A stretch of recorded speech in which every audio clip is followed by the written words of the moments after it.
शिक्षण हक्क कायदा लागू होण्यापूर्वी डी.एड आणि बी.एड हीच शिक्षक होण्याची पात्रता होती. हा कायदा राज्य शासनानं 2010 साली लागू केला.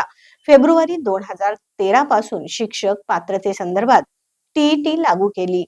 पूर्वलक्ष्मी प्रभावानं शिक्षकांना टीईटी अनिवार्य करणं चुकीचं असल्याचं सूर महाराष्ट्र राज्य मान्य खाजगी प्राथमिक शिक्षक आणि शिक्षकेतर महासंघाच्या वतीनं झालेल्या टीईटी अनिवार्य करण्याच्या सर्वोच्च न्यायालयाच्या निर्णयाबाबत मार्गदर्शन आणि खुले चर्चासत्रात शिक्षकांमधून उमटला.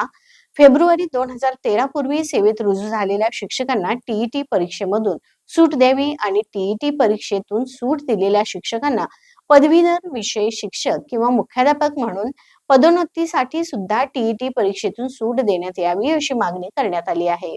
सर्वोच्च न्यायालयानं एका न्यायालयीन प्रकरणामध्ये 1ली ते 8वीचे वर्ग शिकवणाऱ्या शिक्षकांना टीईटी परीक्षा पास होणं अनिवार्य असल्याचं म्हटलं आहे. 2 वर्षात टीईटी परीक्षा पास न झालेल्या शिक्षकांना राजीनामा द्यावा अथवा सेवामुक्त करण्याबाबतचं मत सर्वोच्च न्यायालयाने नोंदवलेलं आहे. शिक्षकांना पदवीधर विषय शिक्षक किंवा मुख्याध्यापक पदोन्नतीसाठी मात्र टीईटी अनिवार्य असल्याचं सर्वोच्च न्यायालयानं स्पष्ट केलंय. या पार्श्वभूमीवर कोल्हापुरातील MLG हायस्कूलमध्ये महाराष्ट्र राज्य मान्य खाजगी प्राथमिक शिक्षक आणि शिक्षकेतर महासंघातर्फे सर्व जिल्ह्यातील मुख्याध्यापक शिक्षकांचे खुले चर्चासत्र आयोजित केलं होतं. या सर्वोच्च न्यायालयाच्या निर्णयाचा परिणाम राज्यातील लाखो शिक्षकांवर होणार असल्यामुळे राज्य शासनानं सर्वोच्च न्यायालयात याचिका दाखल करावी. राज्य शासनानं प्रश्नी सकारात्मक निर्णय घ्यावा, यासाठी खासदार, आमदार, लोकप्रतिनिधींना निवेदने देण्यात यावी असं ठरवण्यात आलं.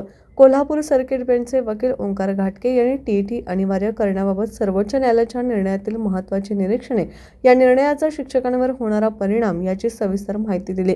महासंघाचे राज्य सल्लागार MD पाटील, विद्यापीठ शिक्षण संस्थेचे प्रशासन अधिकारी प्रदीप मगदूम, जिल्हाध्यक्ष TR पाटील, महिला जिल्हाध्यक्ष गिरिजा जोशी, राजाराम संकपाळ, मिनाज मुल्ला, गणेश घनवट, सागर जाधव, अभिजित चाळके, गणेश बांगर, पांडुरंग जाधव आदी उपस्थित होते.